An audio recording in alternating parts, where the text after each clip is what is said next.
Just lost the other one. So that's the one.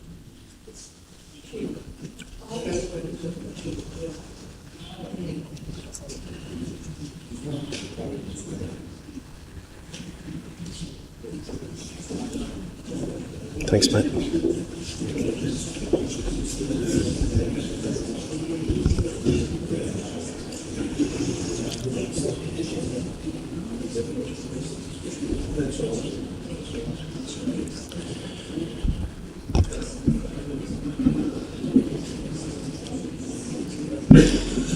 Hello everyone, and welcome to the State Library.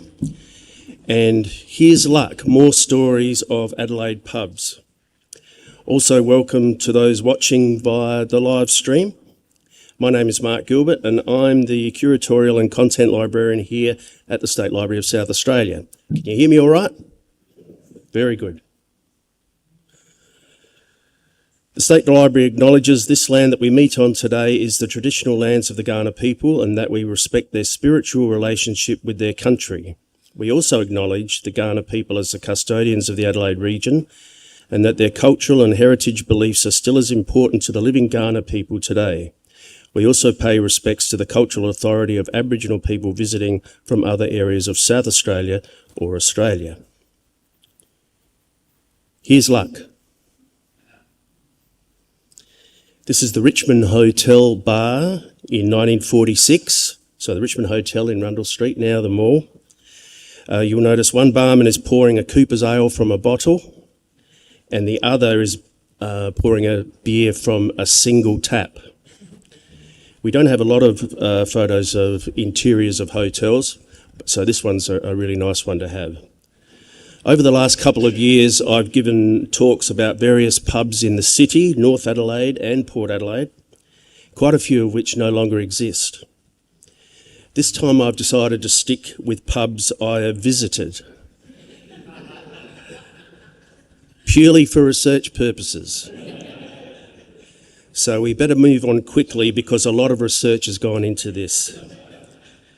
I'm not going to be looking in depth at the general history of hotels or liquor licensing in South Australia, what is the oldest establishment or who came up with the butcher glass. Instead, I'll be presenting stories of what happened in the hotels. So SP, illegal bookmaking, serving drinks after hours, lurk merchants and larrikins. These stories come from the newspapers of the time. The journalists in this pre-mass media period were very descriptive and fulsome in their articles. They also had a very clear eye to the amusing or the absurd. Some of the incidents were quite serious, but many others were very minor, and you do wonder about the amount of police and court resources that were used during some of these stories that I'll outline. And the stories were also reported far and wide in South Australia, in local papers throughout the state and also interstate. So there was no hiding. So setting the scene, this is the St Vincent Hotel at Jetty Road in Glenelg in 1873. It was established as the Jetty Hotel in 1869 and is now known as the Collie Hotel. So in 1915, early closing of hotel bars for the purchase of alcohol was decided at a referendum, so 6 o'clock closing. In what had been a long campaign by the temperance movement, the First World War gave an opportunity to base the argument of closing not only on health and protecting society, but also patriotism.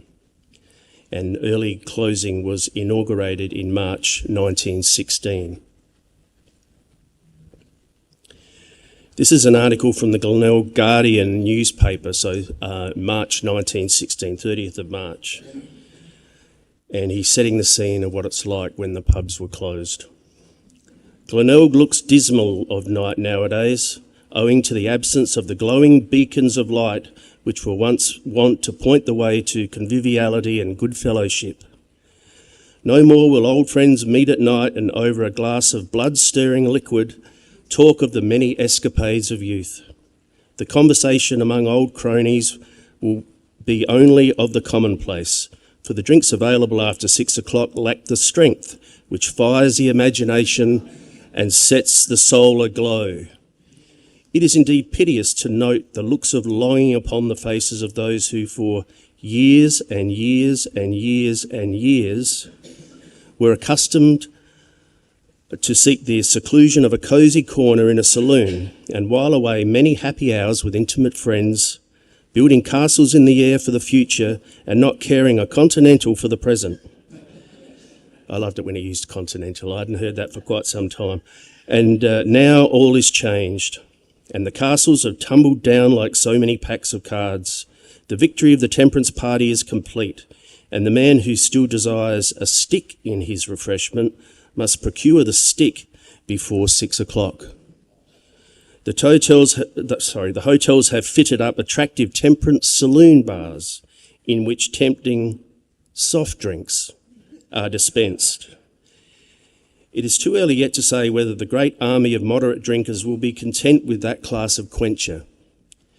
However, we feel sure that in the course of time people will become reconciled to the existing state of things, just as they have become reconciled to the many other reforms that have been enacted from time to time. In the meantime, The Guardian, the newspaper, will be pleased to announce any movement afoot by the churches or temperance bodies to provide suitable entertainment for the many thousands who have been thrown on the streets as a result of the closing of liquor bars at 6 p.m. This photo is of the St Vincent Hotel in 1936. Note the Boster Lager sign on the hotel, just the bottom right. That was actually a non-alcoholic drink.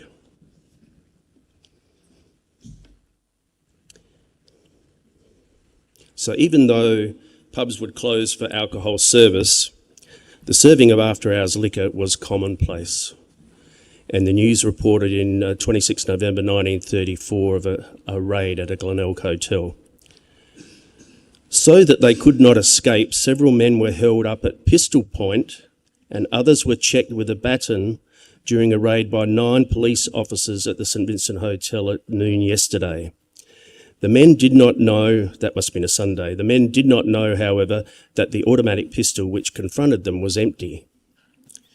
The names of 13 men were taken by police. Led by Sergeant Cromer, the police party consisted of practically the full staff of constables stationed at Glenelg, Brighton and Plympton, so they meant business. When the police entered the hotel, some men endeavoured to rush upstairs to elude capture, but this attempt, however, had been forestalled by the stationing at a strategic point of a constable with an empty pistol. It had been decided that in the circumstances the pistol should not be carried loaded, thus obviating the possibility of accidents. Another officer drew his baton and forced back men who tried to leave by a rear door. The men were then mustered in the parlour behind the bar. 2 of them wore cricketing trousers and caps. That just seems an odd aside to make in the newspaper article. I'm sure all cricketers are very trustworthy. The men will probably appear at the Glenelg Police Court shortly, charged with breaches of the Licensing Act. Now, this is the Henley Hotel, opened in 1878 as Stewart's Hotel, then the Henley Beach Hotel for a while, and it settled on the Henley, although I still call it the Harvey's Henley Hotel for some reason. This photo is from 1891, and it's a lovely shot showing it really fronting the sandhills there at Henley. A story from 1952 shows the police can get things wrong every now and again. Police frighten guests, says hotel keeper.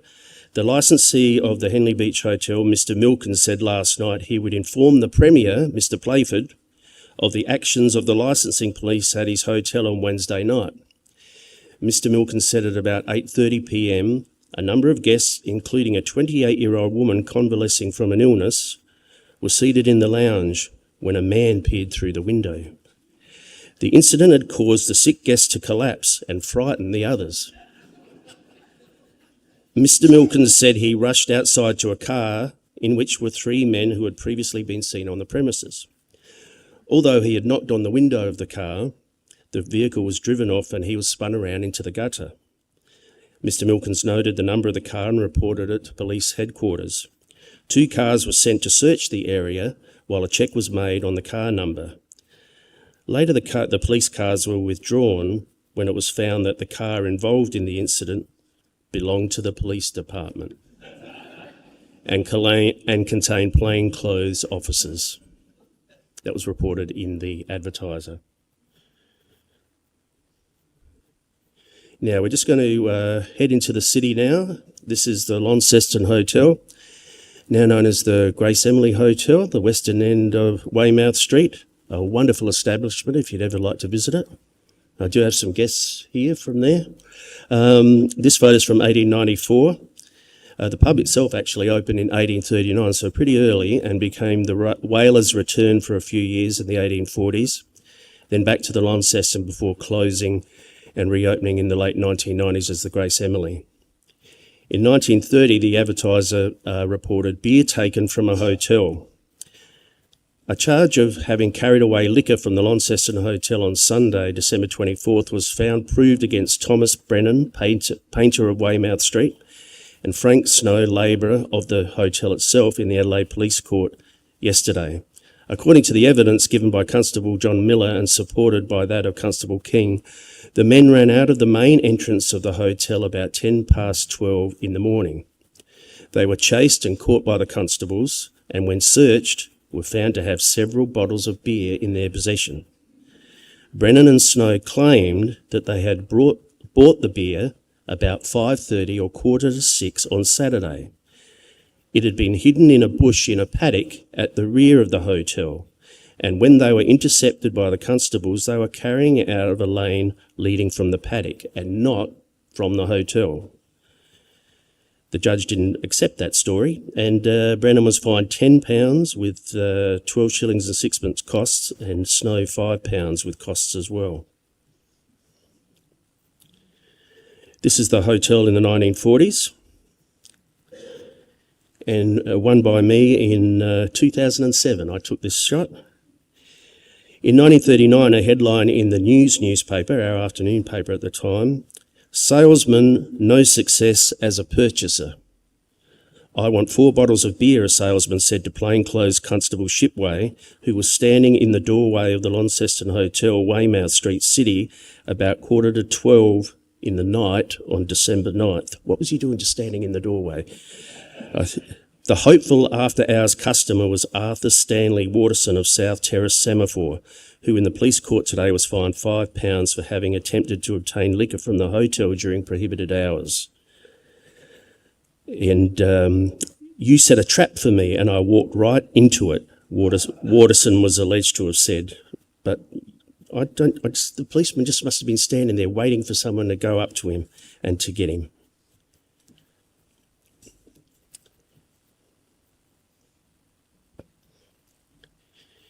Now, this is the Woodman's Inn, later the Producers Hotel in Grenfell Street. So this is quite an early photograph, 1865, looking west along Grenfell Street. Changed to the Electric Light Hotel in 1900 due to the power station being next door, where Tandanya is.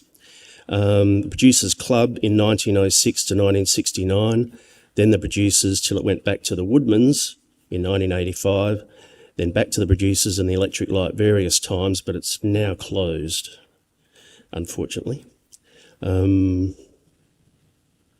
This photo is from 1941. I think the building was painted white the last time I was down that way. Now, hotels near markets such as the East End Market that used to be on East Terrace there could open from 5 a.m. to service workers who had been up bright and early. Early Openers Hotel. But in 1923, the Journal reported, Mrs. Annie Lyons, licensee of the Producers Club Hotel, Grenfell Street, explained at the police court on Tuesday that she took the word of her son that it was 5 o'clock in the morning of December 29th, when she handed him the keys of the bar so that he could get drinks for some early morning gardeners who had called there. The son had been awakened by a roommate who had mistaken the time and told him that it was 5 o'clock. 3 gardeners who had come from the market dropped in for drinks, and the witness, thinking it was lawful selling hours, served rum and milk. Sub-Inspector Hannon was passing the hotel, this is at 10 to 5 in the morning, and he went in to investigate. A lawyer for the defendant said he admitted the facts of the case with the defendant, and her son gave evidence. Then a plea of guilty was entered and he was fined £10 with £1 cost, and the gardeners were fined £5 with £1 cost. This is 1923, so it's a bit of money.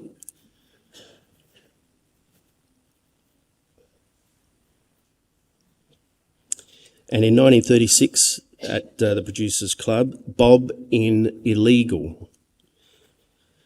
Now, I told you things were reported far and wide. This comes from the Western Star and Roma Advertiser in Queensland, even though it's a story about what happened in Grenfell Street. A conviction against John Dunn, licensee of the Producers Club Hotel, in the police court on Monday was the second of its kind in Australian legal history.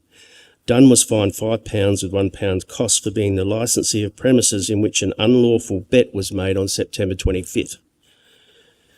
Assistant Police Prosecutor said that about 10 a.m. on September 25th, several men in the bar were seen playing a game known as a bob in and the winner takes the lot. Dice were used for the game, which had been held to be unlawful. There had never been a conviction in South Australia for playing the game. The only one on record was in 1886 in Horsham, Victoria, but supposedly it was reported the game was played everywhere. The defence lawyer, Mr. Bond, said the defendant, so the licensee of the hotel, was a typical publican and was highly respected by police officials. He was one of the best citizens of Adelaide. He felt he needed to add that.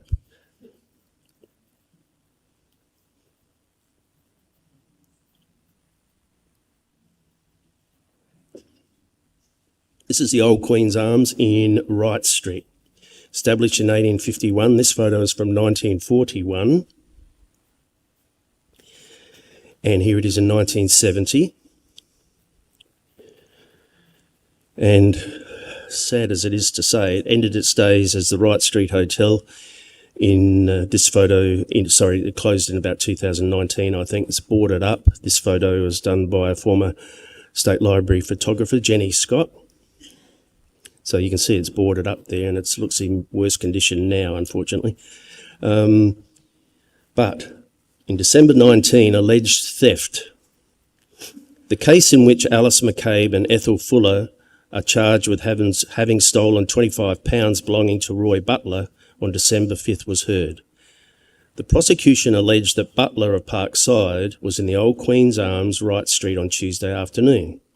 The 2 accused came in. He asked them to have a drink, and they did so. There was a piano in the room, and Alice said to Ethel, "Go on, give us a tune." After playing for a while, Ethel said the piano was out of tune. "There is a piano upstairs. Perhaps that one will be better." They went upstairs, and while Ethel was playing, Alice got close to Roy Butler, put her arms around his waist, and squeezed him. While going downstairs, he discovered that a £20 note was missing from a roll of notes in his right side trouser pocket. Subsequently, police were called. Constable Byrne asked, "Do either of you women know anything about the money that has been taken?" Alice replied, "It is like his cheek, accusing us of taking his money. Fancy anyone taking some and leaving the rest." Turns out Alice was well known to police, and while she was allowed bail, she ended up getting sentenced to 3 years hard labour for that theft.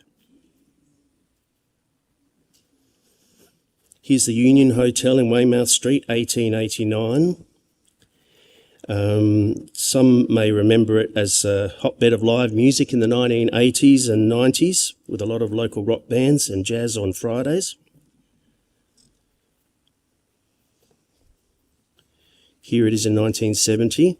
It was opened in 1845 by a John Herring, who features in our story from the Adelaide Observer 9th of February 1850. And I think this demonstrates how journalists could really write back in those days. I cast no aspersions on current journalists, but it's just a different way of writing. The police reports of Monday disclose a specimen of the disgraceful way in which the character and person of a British subject may be unfairly attacked, and he for a time be helplessly imprisoned.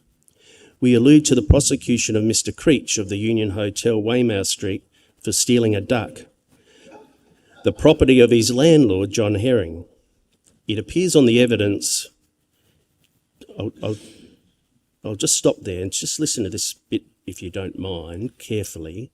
It appears on the evidence that Mr. Creech has a black tiger confined in a cage in a yard on the premises.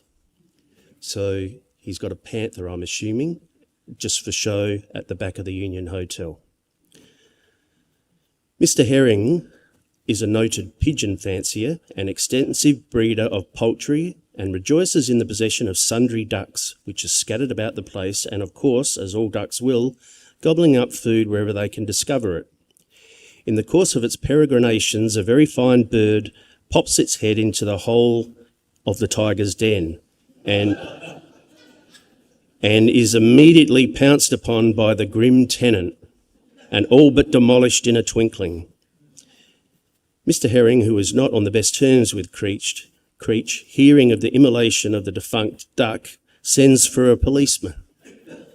So Creech is locked up all night at the station house and dragged before the magistrate on a charge of stealing without one particle of evidence. He was placed in the dock, but the charge falling to the ground, he was immediately discharged, and an action for false imprisonment, we are informed, be brought by Creech against Mr. Herring. So later, Herring returned to being the licensee of the Union Hotel. So yes, you go to the Union Hotel and see a panther out the back. I don't think they do that anymore. This is another famous hotel as a music venue, the Tivoli in Pirie Street. Here in 1962, when it was the National Hotel, it opened in 1850 as the Swiss Hotel. Musician Eddie White was licensee from 1972 to 75 and made the Tivoli a theatre restaurant, and later he did this at the Governor Hindmarsh. I always knew it as the Tiv and saw many, rock and roll shows there back in the day. In 1951, 14 people were each fined £5 with 10 shillings costs for drinking after hours. The news gave the names, occupations, the street and the suburb where each person lived. There were no secrets, and the news reported it on everything. The licensee, Robert Gillan, was also fined £5 with costs. His lawyer pleaded guilty on behalf of all the defendants and said his clients were all friends, and after they had attended a dance in the city, Gillan invited them back to his hotel for drinks, as they had all previously entertained him and his wife at their homes. It was no defence. So now we're going to have a drive up Main North Road.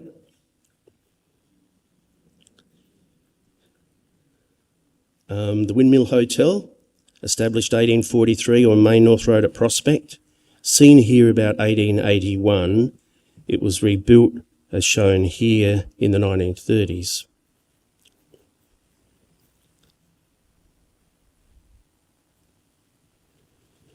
In 1950, the news headlined, "Boasting led to a fine."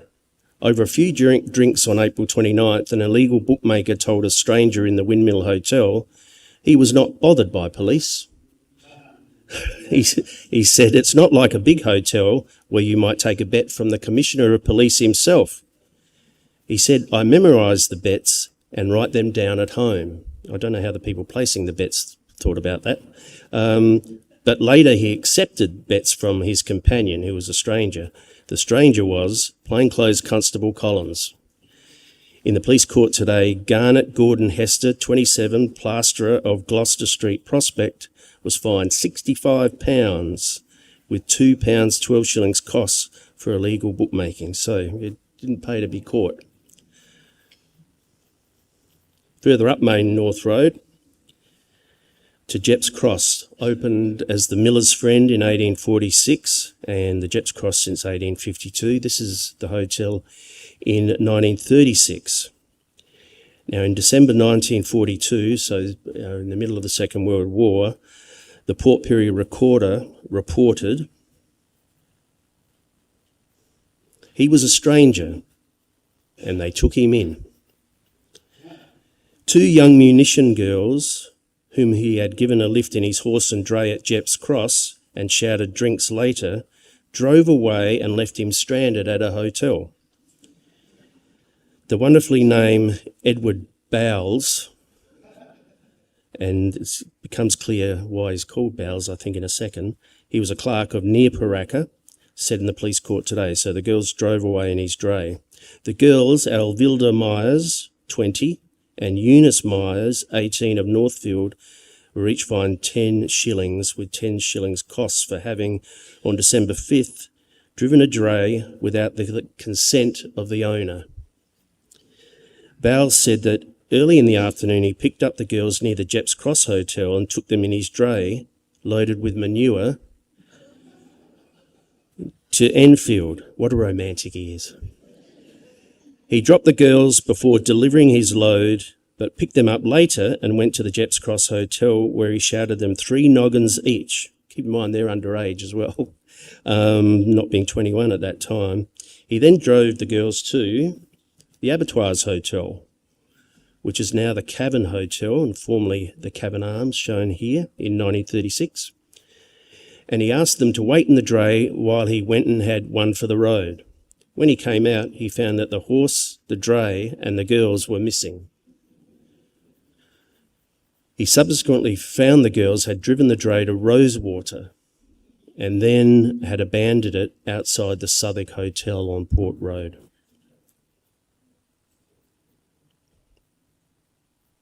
I did check if the girls had got up to any other mischief, because Alvilda was quite an unusual name, but it turned out she'd gone straight after this, or got away with a lot of stuff. So this brings us into the western suburbs. This is the Southwark Hotel on Port Road, Theberton, where I think it's actually back to being called Southwark now with all that development down there. Opened in 1885, here it is in 1995. In 1954, a brewery horse in a dash. A brewery horse bolted on Phillip Street this morning when it sighted a circus elephant towing a cage of lions. The horse, attached to a trolley, ran for nearly 200 yards before it was stopped by a passerby. The horse and trolley was standing unattended outside the Southwark Hotel in Phillip Street near the Port Road. The elephant and the lions were from Worth Circus, which was setting up in the parklands opposite. I don't know if that happened other times too, when the circus was getting set up there in the parklands.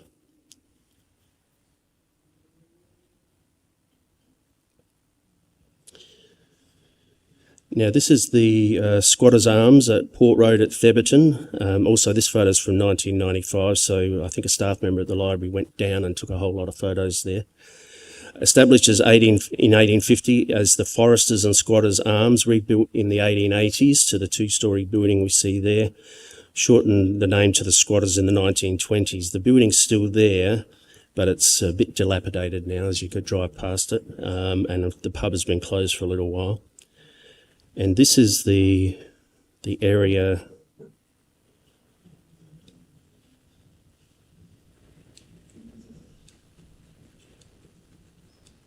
No, my pointer's not going to work. But up, you can see the gasometer. That's where the ice arena is now, in Theberton. And the hotel's just at the top of the corner there of Port Road, as you can see. A few years before this photograph was taken in 1930, there was a headline in the newspapers that said, "Tossed for drinks." Constable Reagan said that about 3:15 on Saturday, he, with plainclothes Constable Howard, was seated in a motor car when they saw the 5 defendants in front of a hotel. One of the party was seen to extend his arm into the air as though he was tossing something. As he did so, All the men looked up and then on the ground. The constables watched for about 5 minutes, and during that time, similar performances were gone through. As they approached, they saw pennies on the ground. Thomas Vincent told the court that someone said, "Who's going to pay for the drinks?" To which another of the party replied, "What about a tarpaulin muster?" That was when I read this article. It was the first time I'd ever heard the phrase a tarpaulin muster. Another said, "I've only got a shilling." It was decided to toss and that the last two remaining should pay for the drinks. They tossed and all the coins turned head upwards. They tossed again and there was a squabble over the toss. When they tossed the third time, the police intervened. Not one had a penny in his possession. Constable Reagan said to them, "I thought you would know my car by now." And Thomas Vincent replied, "So we do, but we have nothing to be afraid of." The magistrate commented, "I don't understand what a tarpaulin muster is." And the defendant said, "We all toss and the odd one drops out until one remains and he pays. But on this occasion, the last two had to pay." The magistrate, not surprisingly, said, "It seems much like gambling to me." And the prosecutor asked the witness, "Have you ever played two up?" And the witness said with a straight face, "No." "Have you ever seen it played?" "I don't know." The magistrate judged that he had no doubt two up was being played, and it did not matter whether it was for drinks or money. Fines of £2 with 15 shillings costs. And that was in the Daily Herald. And just down George Street,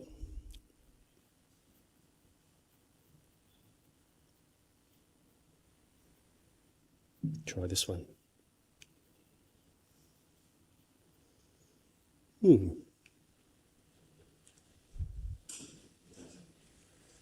It's frozen on me.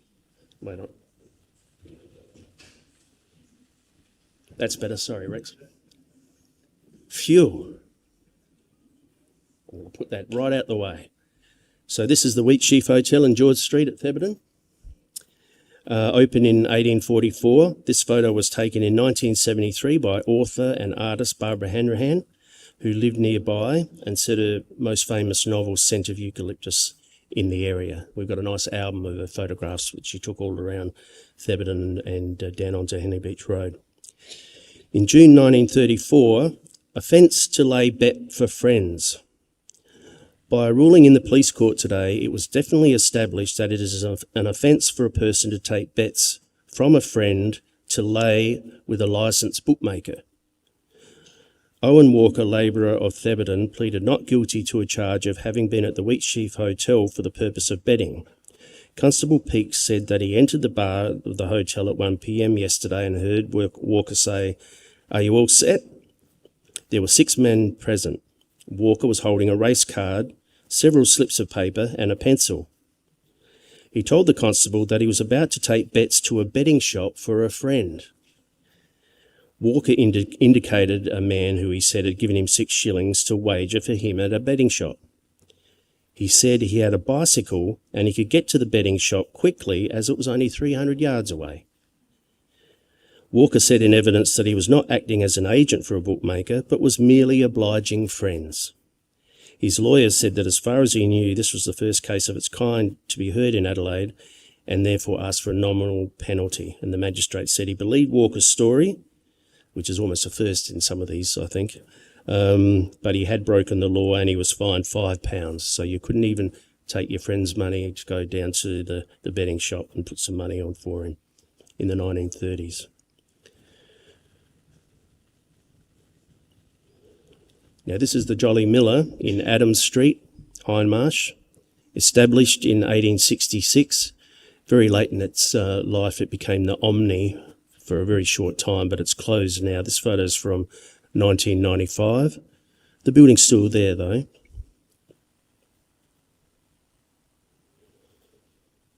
In 1952, the Mail reported, former West Adelaide and West Torrens footballer Bill Tonkin fulfilled a promise this evening. Bill, a lifelong teetotaler, conducts the Jolly Miller Hotel at Hindmarsh.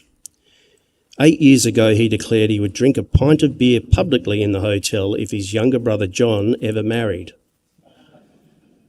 John Tonkin, who also played for West Torrens, was married to Miss Betty Talbot at Rostrevor College at 7 o'clock tonight. At 5:45, Bill kept his word before a packed bar.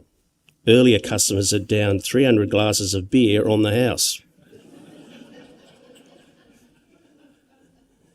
Bill had actually played for Torrens in the 1945 premiership winning side.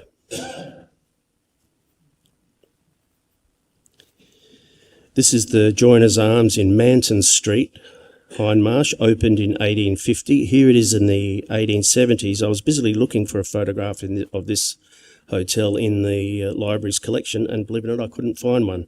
So this one is from the excellent Liquid History website, which is curated by Craig Hill. Craig's sitting down there. So thank you, Craig, for this one.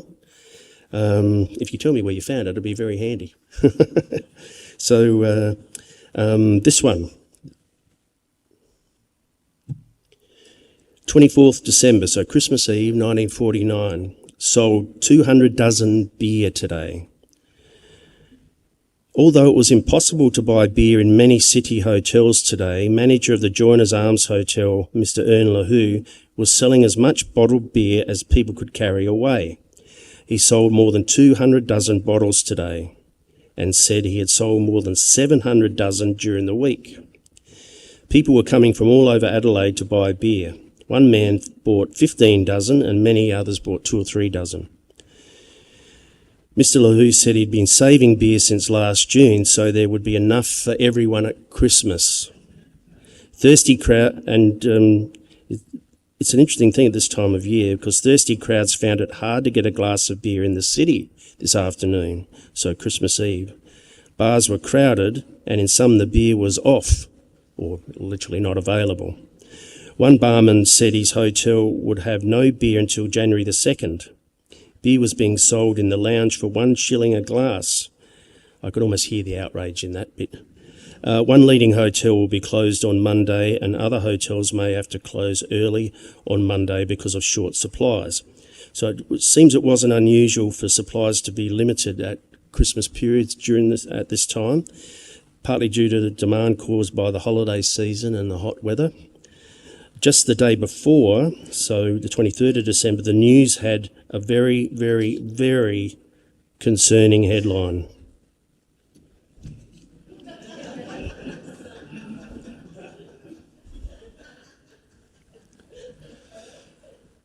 Imagine the fear. A spell of hot weather will probably mean a beer drought in Adelaide hotels during the Christmas holidays. This was indicated by inquiries at city hotels today. It seems likely that a number of hotels will probably introduce restricted trading hours, so they're already closing at 6. Others will have to rely on bottled beer for bar sales. Only regulars will get home supplies of bottled beer. Unless on order, kegs will be unprocurable. Most hotels have issued cards which entitle holders to up to a dozen bottles. Quarts are available in some hotels if an empty is produced in exchange.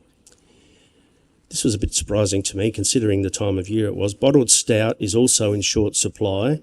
Barmen say women have made an unusually heavy demand on this drink and little is available now. SA Brewing Company Secretary Mr. Giles said he knew the demand for beer was in excess of the supply. The brewery, however, is doing its best to meet the increased demand.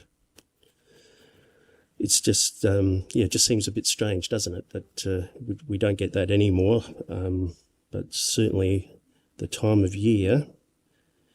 Now this is another one, because my pointer's not working, you'll have to see this one. This is the Gasworks Hotel on the corner of Chief and 2nd Street in Brompton.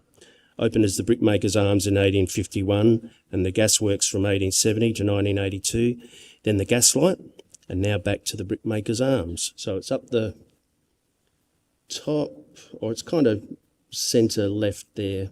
This is the only one I could get in our collection and comes from the SA Gas Company archive, so Sagasco archive, and it's a detail from a larger aerial view of the Brompton Gasworks area. In 1927, the Chronicle reported, safe blown open, Gasworks Hotel entered. A moderately sized iron safe was removed from the office. It was found blown open at the rear of the business on the opposite corner of the hotel in Chief Street. Gelignite had been inserted into the keyhole and the door was neatly opened. The work was obviously that of an expert. About £205, which had been placed in the safe by the licensee Mr. Ryan on Sunday morning, was taken from a brown paper bag. Mr. Ryan sleeps near the office but did not hear the intruders. He didn't hear the gelignite going off. That is not surprising on account of the noise of the gasworks across the road, so it must have been pretty noisy. Several residents of the district heard an explosion. One man who lives a few doors away from where the safe was found open said his dog was barking about 3 o'clock in the morning. That was a good indication that strangers were about. He got up and went to the front of his premises but couldn't see anybody. After he returned to bed, he heard an explosion. He thought that probably a tyre of a motor car burst and he didn't get up. About 6 months later, the unlucky licensee, Mr. Ryan, had his pocket picked of £35.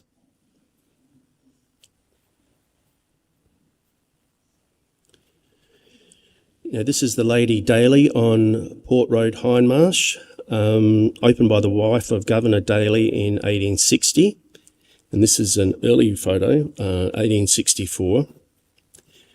In 1930, hotel bookmaker goes to jail. Principal deserts him, court told. As he had no prospect of being able to pay, he does not ask for time, he will go to jail, the assistant police prosecutor said in the police court on Tuesday when Henry Bernard Bollmeyer was fined £50 on a charge of betting at the Lady Daly Hotel, Hindmarsh. The prosecutor said that Bollmeyer had been acting as a bookmaker's clerk, but his principal, i.e. his boss, had refused to pay his fine or help him. He had treated Bollmeyer, who would not divulge his boss's name, very badly. The magistrate said in the circumstances he would make the default lighter than usual and only put him in jail for 14 days. So I suppose there was some honour amongst bookies. 20 years later, a lighter story, or is that a heavier story? You could call these 9 regulars at the Lady Daly Hotel heavy drinkers and they wouldn't be the least insulted. They'd think you were referring to their weight, which averages 17 stone.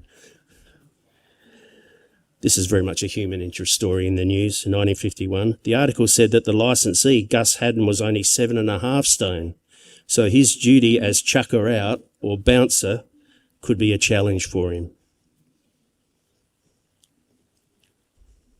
This is the Excelsior Hotel in Coglan Street, Brompton, established in 1884.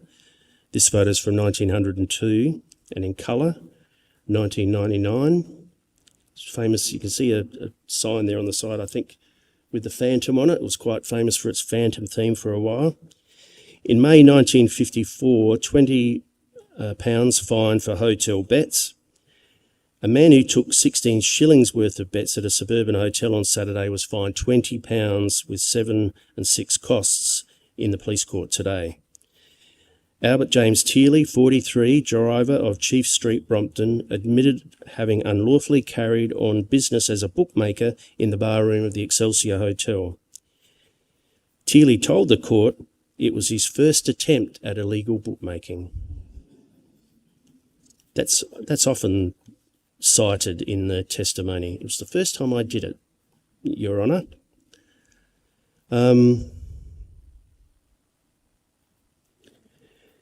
The Woodville Hotel was established in 1839 as a small building known as the Halfway House, not to be confused with the Halfway currently on Port Road. The licensee transferred to the current site in 1878 and changed name to the Woodville. Recently undergone some renovations, but it still retains its Art Deco facade. This plan to extend the car park in 1959 is from the archive of SA Brewing, which was given to the library when the brewery closed in 2021, the brewery at Theberton. Very sad day for all of us.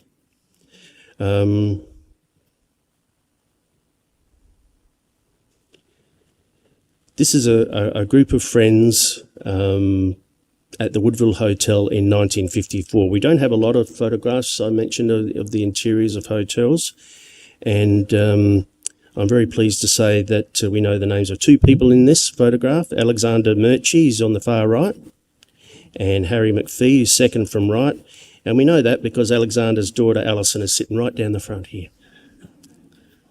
She donated the photograph to the library, so it's a great shot. And you can see, we were talking before, just how well dressed the gentlemen are for a trip down the pub. And I don't want to say that any of these gentlemen were involved in this story, because it did happen 20 years earlier.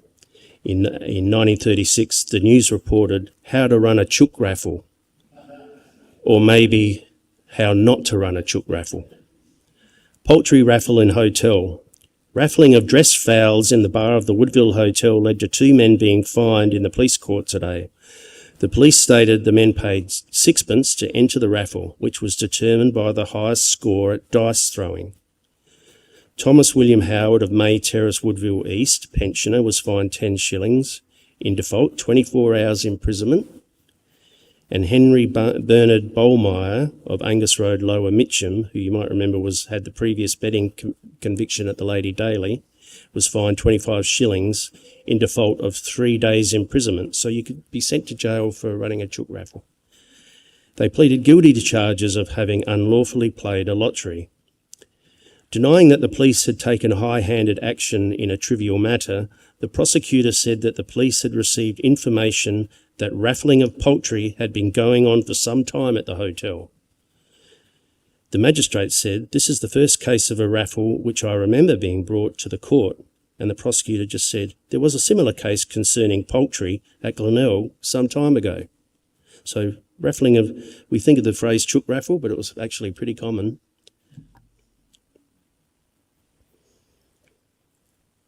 Now, this is the Lord Exmouth, showing partly on the left of the photo.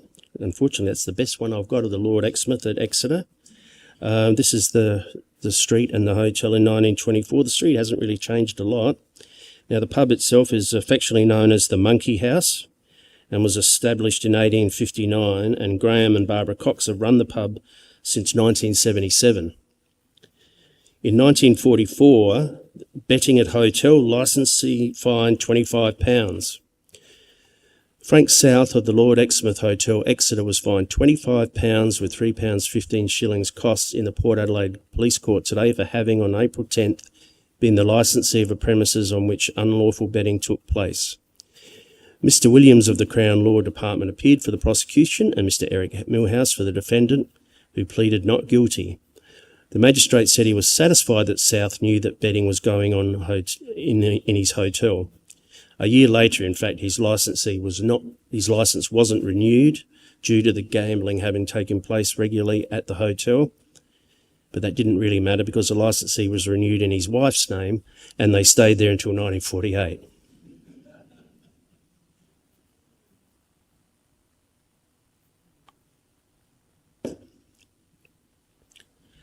Now, remember, we started with the introduction of 6 o'clock closing, so I thought we'd close with the end of 6 o'clock closing.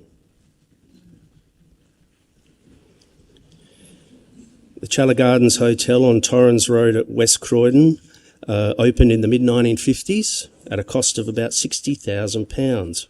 This photo's from 1995, and I think I read somewhere where there's some plans to refurbish the whole building. This is a famous photograph though. September 28th, in the front bar of the Challa Gardens Hotel, September 28th, 1967, Premier Don Dunstan raised a glass, and this is reported in the Advertiser, Premier Don Dunstan raised a glass to bring to an end 6 o'clock closing in Adelaide and South Australia. The Advertiser reported that "For He's a Jolly Good Fellow" was sung. Now you'll notice they're all men there, because women weren't allowed in the front bar yet. But whenever I see this photo, it's this man I see. The forlorn, sad, longing look on his face, empty hand resting on the bar. and a classic "Where's my beer?" look. So I will leave you with that one. Thank you for coming today. I'd really like to acknowledge the work of Bob Hode, whose book Hotels and Publicans in South Australia, published in 1999, is very much a pub Bible. We get asked for it on our information desk all the time.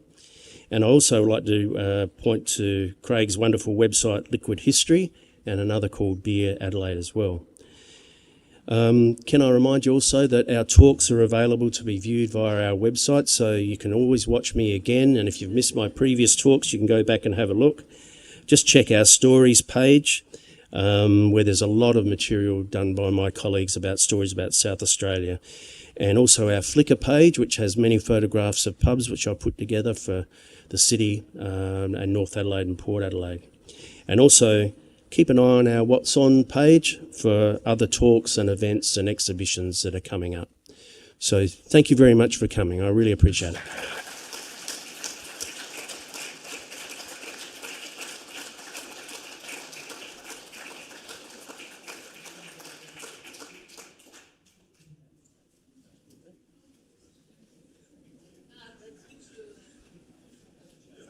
Good day.